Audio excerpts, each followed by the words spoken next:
Assalamualaikum warahmatullahi wabarakatuh. Waalaikumsalam warahmatullahi wabarakatuh. Yang saya hormati Bapak Kepala Sekolah dan teman-teman, rekan-rekan, Bapak Ibu Guru yang saya banggakan. Pertama-tama marilah kita panjatkan puji syukur kepada Allah Subhanahu wa taala karena dengan segala rahmat, hidayah dan hidayahnya kita dapat berkumpul pada hari ini dalam keadaan sehat walafiat tanpa kekurangan apapun. Tidak lupa salam dan salawat kita curahkan pada junjungan kita Nabi Muhammad SAW. Di sini saya akan menyampaikan banyak-banyak terima kasih kepada Bapak Ibu Guru semua telah berkenan untuk menghadiri undangan yang telah kami buat tentang kegiatan sosialisasi modul 1 guru penggerak.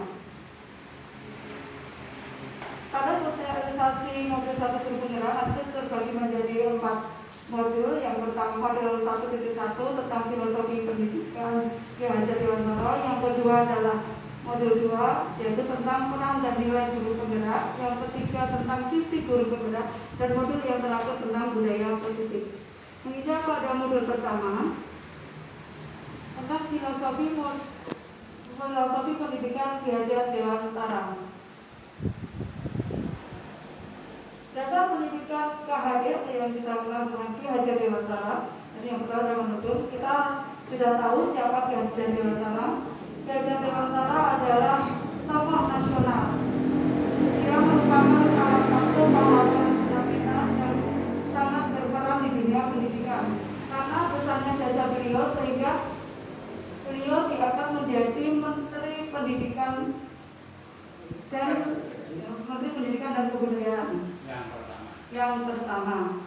Dan tanggal lahir beliau pun juga diabadikan sebagai Hari Pendidikan Nasional.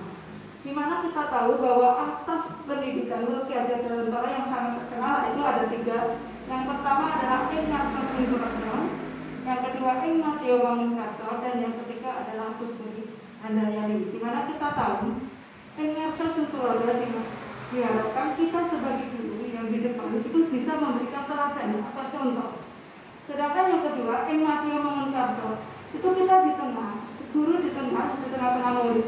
Itu diharapkan kita bisa mendampingi mereka, memberikan semangat kepada murid-murid kita. Dan yang ketiga yaitu Kusbudi Handayani, di mana kita di belakang diharapkan bisa memberikan motivasi atau dorongan kepada anak didik kita agar mereka bisa maju.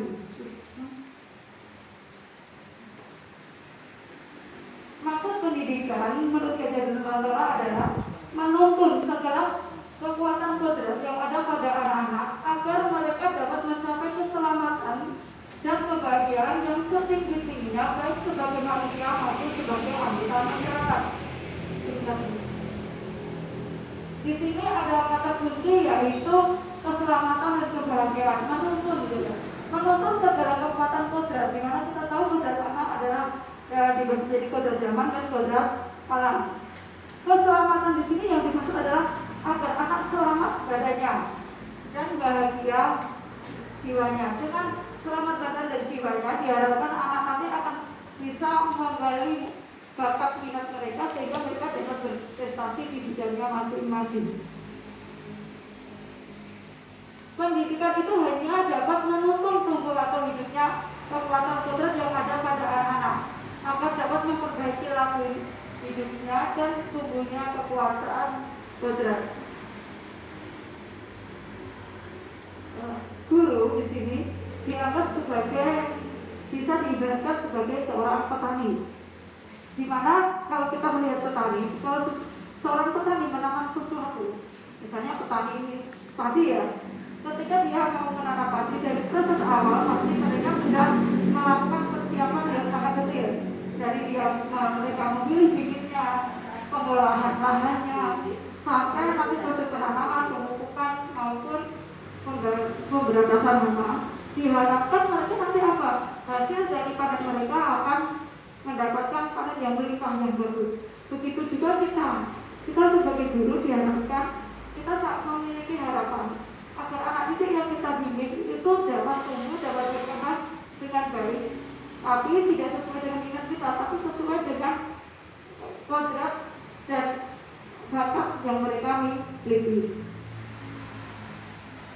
Bagaimana kodrat anak? Yaitu yang pertama adalah bermain. Bermain adalah salah satu kodrat anak. Jadi kita terutama sebagai guru SD itu dalam memberikan pembelajaran itu bisa mengaplikasikan atau mengkombinasikan di pembelajaran. Jadi tidak perlu materi yang kita berikan, jadi kita bisa memasukkan materi apa yang bisa kita buat untuk permainan. Misalnya di sini untuk kelas bawah itu berhitung. Jadi kalau berhitung kita ajarkan anak-anak 1 tambah 1 2. Itu mungkin mereka akan bisa atau anak untuk mengenal apa satu yang mengenal apa ganjil apa genap. Jadi kalau misalnya kita ada anak berdiri atau keluar halaman, kalau mereka kita suruh berputar untuk membuat lingkaran, terus mereka kita suruh menyebutkan apa ganjil. Sebelumnya kita suruh anak-anak menyebutkan angka 1 sampai 10 misalnya seperti itu. Lalu anak yang angka ganjil siapa atau benar-benar siapa, nanti waktu kita tanyakan ya namanya ganjil tinggi tangan, mereka nanti akan sepakat waktu itu. Jadi karena tadi kodrat anak adalah bermain, ketika pembelajaran diaplikasikan atau dikombinasikan dengan bermain, diharapkan itu lebih mengenal pada anak. Pendidikan yang berpihak pada anak di sini adalah pendidikan yang kita lakukan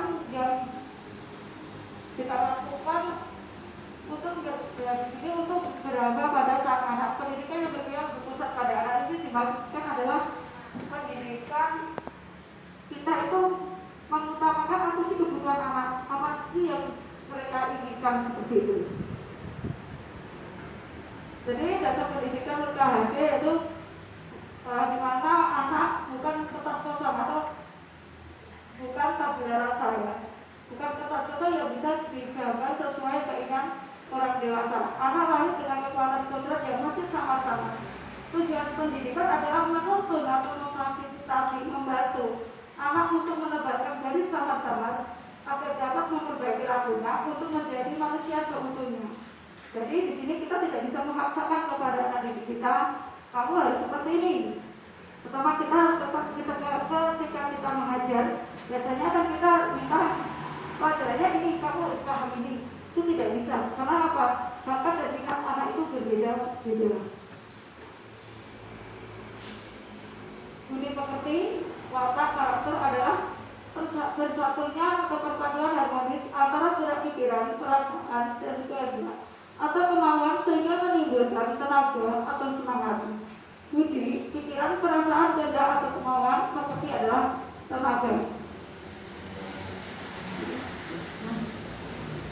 Relevansi filosofi pendidikan di sini kalau disesuaikan di pendidikan nomor 21 di mana tadi ada istilah menuntun. Menuntun di sini adalah adanya kegiatan kolaborasi, kritis reflektif, komunikasi, kreatif, inovatif, selamat dan bahagia dalam bergaya. 1 T2 tentang nilai dan peran guru penggerak. Nilai guru penggerak itu ada mandiri, reflektif, kolaboratif, berpihak pada murid, dan inovatif. Sedangkan peran dari guru penggerak yang pertama adalah menjadi pemimpin belajar, menggerakkan komunitas praktisi, menjadi coach bagi guru lain, mendorong kolaborasi antar guru, dan mewujudkan kepemimpinan murid. Adapun penjelasan dari nilai-nilai guru penggerak yang pertama adalah mandiri, di mana guru penggerak mampu mendorong dirinya sendiri untuk memulai dan menyelesaikan tugasnya dengan baik, dapat mengambil keputusan dan menyelesaikan dengan penuh semangat, optimis, dan bertanggung jawab dengan apa yang sudah dilakukannya. Berikutnya, reflektif. Guru penggerak mampu memaknai peristiwa yang telah terjadi atau melakukan introspeksi diri dengan cara melihat kembali dan merenungkan jika dapat mengetahui dan mengevaluasi kelebihan dan kekurangan yang dimiliki untuk perbaikan pada masa yang akan datang. Yang ketiga, kolaboratif. Guru penggerak mampu bekerja sama dengan siapa saja, kapan saja, dan di mana saja, mampu membangun dan mengembangkan komunitas praktisi dengan mencapai tujuan bersama, adanya umpan balik dan saling berbagi. Berikutnya, inovatif. Di sini diharapkan guru harus mempunyai ide-ide baru, kreatif, menginspirasi dan merealisasikan dalam pembelajaran. Juga mendayagunakan kemampuan imajinasi dan keahlian dalam perbaikan dan menghasilkan karya yang kreatif. Yang terakhir yaitu berpihak pada murid, di mana guru penggerak yang menuntun, memotivasi dan menginspirasi juga selalu melibatkan siswa aktif dalam proses pembelajaran dan memberi kesempatan kepadanya untuk mengemukakan pendapat dan memberikan kebebasan membangun sendiri pengetahuannya atau tidak selalu mengikuti keinginan gurunya. Oke, peran guru penggerak yang pertama adalah menjadi pemimpin pembelajaran. Di sini guru penggerak jadi seorang pemimpin yang menitik beratkan kompetensi yang terkait erat dengan pembelajaran seperti kurikulum, proses belajar mengajar, asesmen pengembangan guru serta komunikasi sekolah. Yang kedua, menggerakkan komunitas praktisi. Di sini guru penggerak diharapkan berpartisipasi aktif dalam membuat komunitas belajar. Seperti komunitas kita ya di SD itu ada KKB, seperti itu kalau di SMP ada MPMP. Yang ketiga, menjadi coach bagi guru lain. Jadi di sini guru penggerak harus mampu mendeteksi aspek-aspek yang ditingkatkan dari rekan sejawat. Jadi di sini menjadi coach. Jadi jika seorang guru memiliki kelebihan sesuatu, diharapkan dia itu mau berbagi dengan rekannya atau dengan temannya. Yang keempat, mendorong kolaborasi antar guru. Guru penggerak berpartisipasi aktif dalam membuat komunitas belajar untuk para rekan guru, baik di sekolah maupun wilayahnya. Yang terakhir, mewujudkan kepemimpinan murid. Di sini guru penggerak mampu menuntut murid agar mandiri dalam belajar, memotivasi dan menanamkan nilai karakter pada murid di sekolah. Di modul 1.3 yaitu tentang visi guru penggerak. Yang pertama adalah tentang pengertian visi. Visi adalah sesuatu yang belum terjadi saat ini, namun kita yakini akan terwujud di masa yang akan datang. Visi diibaratkan sebagai bintang menuju arah yang memandu penjelajah untuk mencapai tujuannya. Oke, visi di sini saya menggambarkan adalah mewujudkan peserta didik berprestasi unggul yang memiliki profil pelajar panjang. Pengetahuan pemetaan kekuatan. Mengapa pemetaan kekuatan itu penting? Yang pertama adalah untuk mengetahui pihak-pihak yang dapat diajak bekerja sama untuk mewujudkan visi tersebut. Yang kedua, untuk mengetahui sumber daya yang dimanfaatkan dalam mewujudkan visi. Yang ketiga, untuk mengetahui peran dan manfaat dari masing-masing sumber kekuatan dan mewujudkan visi. Yang keempat adalah untuk menyusun rancangan program yang mendukung terwujudnya visi sekolah.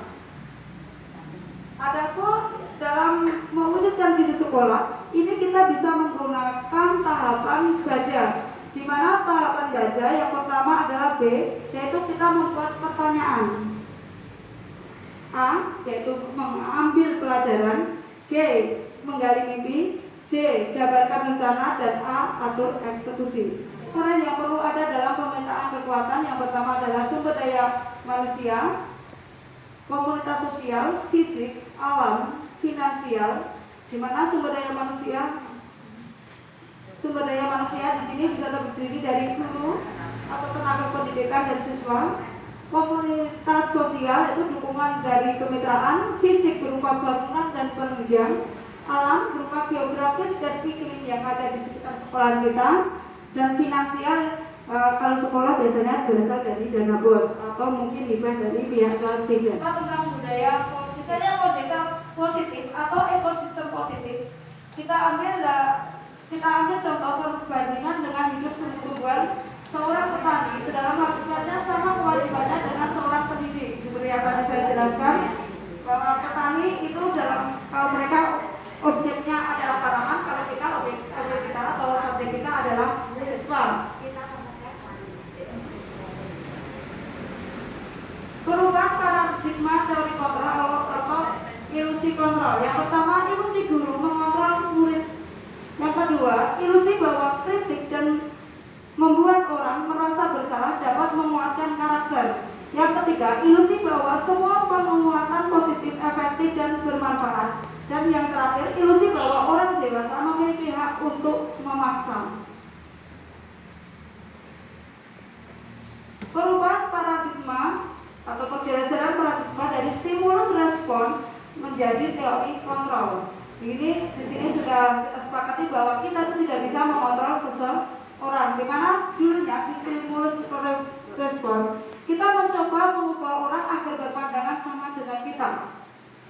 Di teori kontrol kita berusaha memahami pandangan orang lain tentang dunia. Jadi kita masuk ke pandangan mereka, jadi tidak selalu menyalahkan mereka.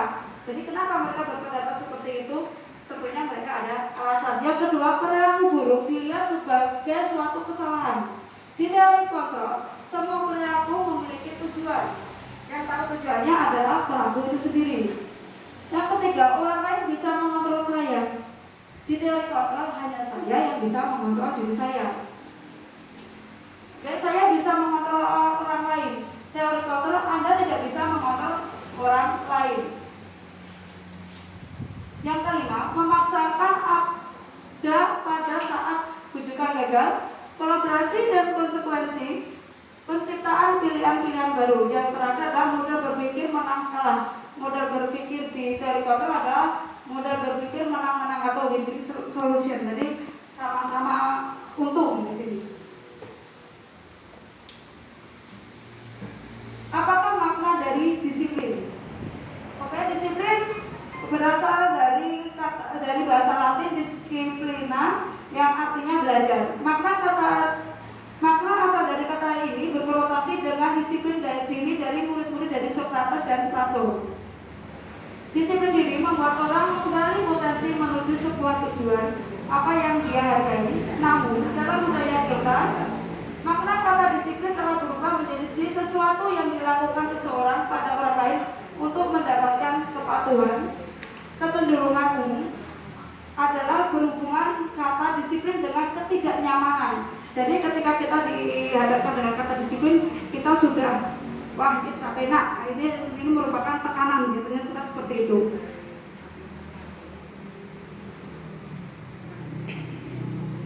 Tiga motivasi perilaku manusia. Yang pertama adalah untuk menghindari ketidaknyamanan. Yang kedua untuk mendapatkan imbalan atau penghargaan. Yang ketiga untuk menjadi orang yang mereka inginkan dan menghargai diri sendiri dengan nilai-nilai yang mereka percaya. Konsep disiplin positif. Apakah disiplin sering dihubungkan dengan hukuman tadi ya? Dengan hukuman, dengan tekanan seperti itu. Oke. Disiplin positif tidak harus dengan memberi hukuman. Ki Hajar Dewantara mengatakan bahwa untuk menciptakan murid yang merdeka, syarat utamanya adalah harus ada disiplin yang kuat. Jadi diharapkan disiplin itu tumbuh dari diri anak itu sendiri, bukan disiplin yang kita buat lalu kita pasarkan pada anak. Disiplin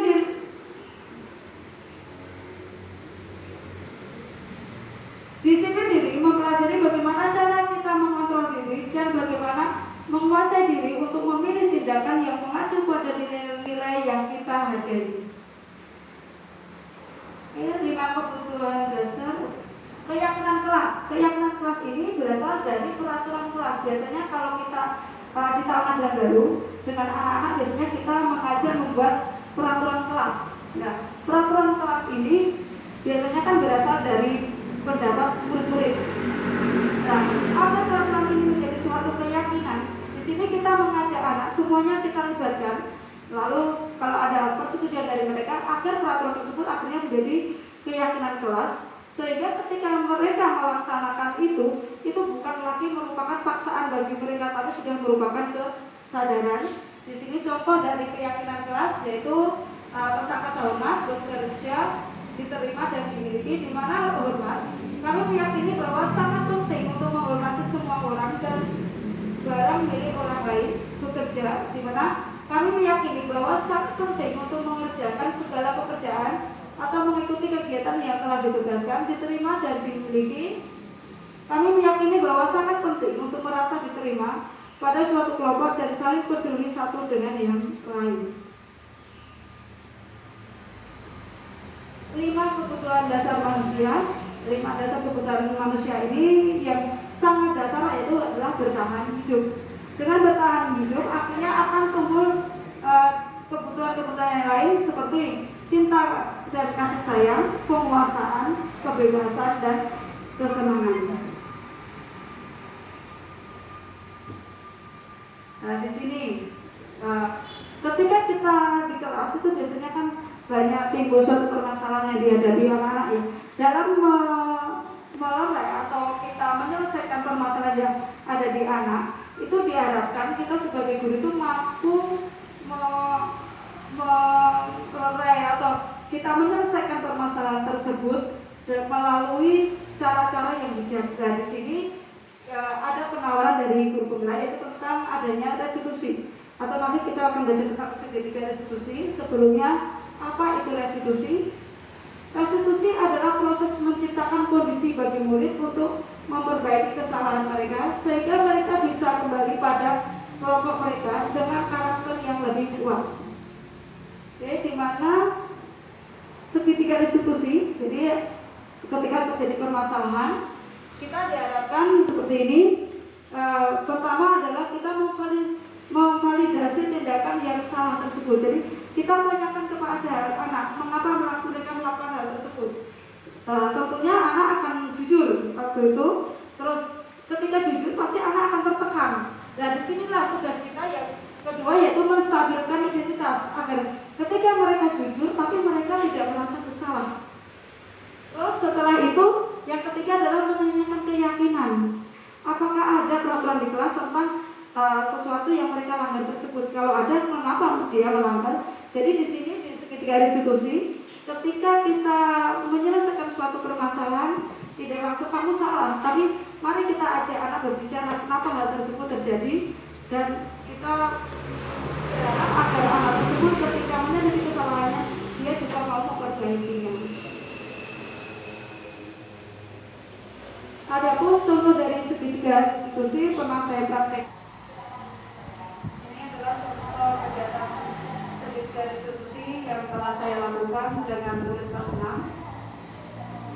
Di sini diharapkan semua guru itu menjadi posisi manajer ya. Kalau tadi pemukul kemarin itu arahnya lebih ke negatif. Jadi kalau kontrol ke manajer itu kita lebih bisa memanusiakan anak. Nah, jadi ketika dia melakukan kesalahan, tadi kita memvalidasi kesalahan dia, terus kita menstabilkan identitas dia. Jadi kita boleh bukan membenarkan, tapi itu saat ini mungkin dihilangkan, tapi seperti itu untuk menanyakan keyakinan kelas, apakah ada keyakinan kelas untuk peraturan kelas tentang itu, jika ada kenapa dia langgar.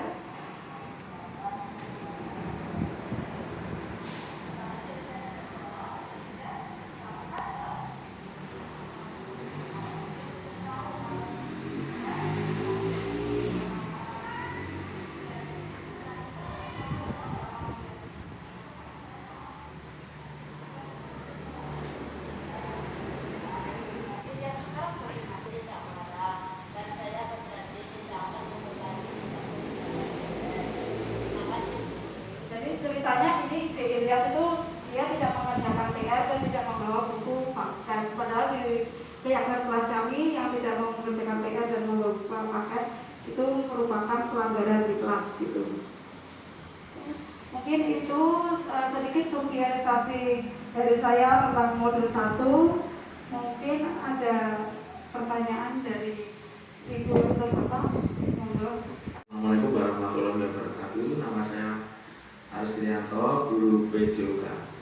Yang ingin saya tanyakan tadi Bu membahas tentang masalah kodrat alam dan kodrat zaman dalam Pihajar Dewantara. Yang ingin saya tanyakan, apa maksud kodrat alam dan kodrat zaman dalam filosofi pendidikan Pihajar Dewantara?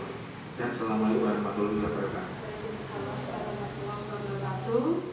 Terima kasih Pak Aris atas pertanyaannya yang sangat bagus. Oke, tadi pertanyaannya adalah apa yang dimaksud dengan kodrat alam dan kodrat zaman. di mana dalam filosofi Ki Hajar Dewantara dalam mendidik anak kita harus menyesuaikan dengan kodrat alam dan kodrat zaman anak didik kita. Jadi tidak bisa kita samakan dengan waktu kita dididik oleh orang tua ataupun guru kita, di mana kodrat alam merupakan bisa berupa bakat atau apa yang dia miliki atau berupa lingkungan yang membentuk mereka. Jadi ketika kita mendidik anak secara pertama, kita sebagai guru sering ya dapat mutasi, mungkin kadang kita di daerah pedesaan, kadang kita di kota. Jadi karena kodrat alam kita berbeda, jadi penerapan ke siswa pun juga berbeda. Mungkin saya waktu ditugaskan di daerah Daun, yang muridnya notabene itu dekat dengan sawah, mereka banyak dari kalangan petani, jadi tidak bisa saya samakan dengan ketika saya mendidik anak di SDN 02 Tegal Gede. Jadi itu lebih ke lingkungan, Bapak. Sedangkan kodrat zaman di sini, jadi kita harus menyesuaikan zaman di mana anak tersebut hidup atau berkembang saat belajar. Jadi saat zaman kita mungkin ketika kita melakukan kesalahan, cukup dilihat saja mungkin kita sudah merasa. Di zaman sekarang mungkin itu hal tersebut ya kadang tidak dilakukan lagi ya. Mungkin kita memang harus memberitahu kepada mereka atau menasihati mereka dengan secara baik. Dan selain itu kodrat zaman itu misalnya seperti ini. Kemarin kita saat ini ya itu kita kan masa pandemi. Kebetulan waktu awal pandemi yang sangat aneh sekali ya kita. Itu kita tidak bisa melakukan pembelajaran tatap muka.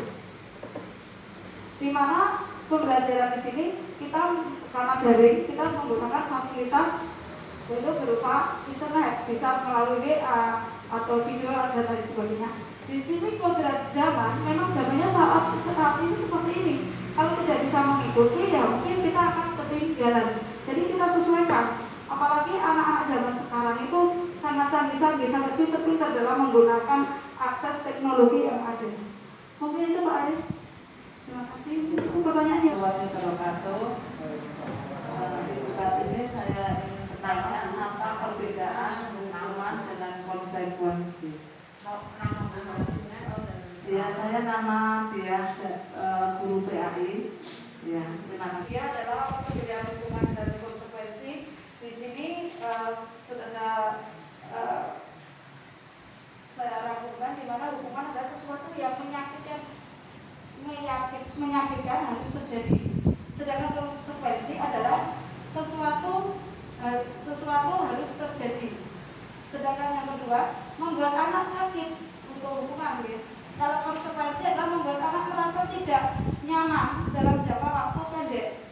Bedanya itu, kalau hukuman kan dia tidak sakitnya itu mungkin sampai sakitnya itu di sini. Mungkin sampai nanti dia tua. Kalau dari dulunya aku dulu pernah loh, itu kan begitu. Kalau konsekuensi diharapkan tidak sampai seperti itu. Yang ketiga anak membenci disiplin. Untuk konsekuensi anak menghargai disiplin karena tadi ya kita kan melibatkan anak dalam pembuatan aturan kelas. Yang keempat adalah paksaan, berupa paksaan. Yang kelima yang konsekuensi adalah stimulus tanggapan. Terusnya hukuman mendorong anak menyakiti diri sendiri. Terus konsekuensi mendorong anak mudah menyesuaikan diri.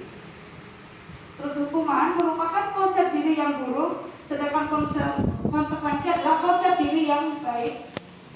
Hukuman, anak belajar untuk menyembunyikan kesalahannya. Kenapa? Kalau dia jujur, mungkin hukumannya akan lebih berat. Sedangkan konsekuensi, anak belajar untuk mematuhi peraturan. Yang terakhir adalah hukuman berupa kenamaan, rasa bersalah, dipermalukan, merasa tidak dihargai. Sedangkan konsekuensi, kehilangan hak, dibuat tidak nyaman, diasingkan untuk sementara waktu. Oke, seperti ini Bu, contohnya misalnya anak kita atau murid kita ketika jam istirahat dia membeli es krim. Padahal ada di kelas itu ada peraturan kalau makan atau minum harus duduk atau di luar kelas. Ketika waktu itu anak beli es krim dia makannya sambil lari. Akhirnya es krimnya jatuh. Nah, ketika jatuh kita memberitahu ke anak, Dek, lantainya dipel. Nah, ketika lantainya dipel itu merupakan konsekuensi. Kenapa itu konsekuensi? Karena dia yang telah membuat lantai menjadi kotor. Sedangkan jika kita nanti ada peraturan lagi atau hadikan, ketika kita mengatakan kamu nanti tidak boleh makan es krim selama 1 minggu di sekolah, itu kan tidak sejalur dengan apa yang mereka lakukan. Itu sudah merupakan hukuman seperti itu, Bu. Mungkin sudah ada lagi mungkin maupun mungkin saya ingin menayangkan sedikit aksi nyata yang telah saya lakukan di SDN 02 Tegalgede.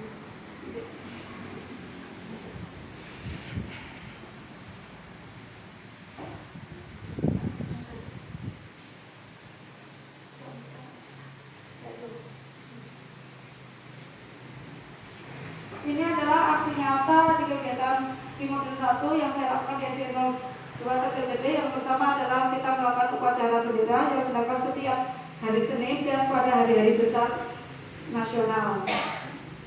Berikutnya, ini adalah kegiatan apel pagi yang kami laksanakan setiap hari selain hari Senin atau selain adanya upacara. Kita mulai dari jam 7. Di kegiatan apel ini kita isi dengan anak-anak menyandungkan Asmaul Husna. Kita ajak mereka bernyanyi lagu-lagu nasional dan sebagainya. Terus ini adalah kegiatan ketika mereka mau masuk kelas. Jadi untuk mendisiplinkan mereka nanti baris dulu di kelas karena kita masih masa pandemi. Ketika masuk, walaupun tadi di luar sudah mendapatkan di waktu masuk gerbang, tapi untuk menjaga-jaga saya masih tetap itu saya beri. Ini adalah kegiatan dalam pengenalan IT bagi anak. Yang berikutnya adalah kegiatan disiplin yang berupa tadi kegiatan pramuka. Ini kebetulan waktu itu kegiatan daring. Yang terakhir itu adalah kegiatan daring. Jadi waktu itu kami melakukan memberi contoh kepada mereka cara bersih-bersih. Jadi tugas mereka adalah bersih-bersih rumah dengan contoh dari guru dan tenaga di SDN 02 Tegalgede membuat bersih-bersih. Silakan membuat foto seperti kami, tapi bersih-bersihnya sesuai kemampuan anak. Dan yang terakhir adalah itu kegiatan sholat duha. Jadi karena pagi mereka sebelum pembelajaran dari kita mulai, kita minta untuk sholat, difoto, dikirim ke grup kelas masing-masing. Mungkin itu Ibu. Terima kasih. Kalau tidak ada pertanyaan, terima kasih sekali atas kesempatan dan kesediaan Pak Jenengan semua untuk mengikuti kegiatan sosialisasi modul 1 dari saya. Saya akhiri, wassalamualaikum warahmatullahi wabarakatuh.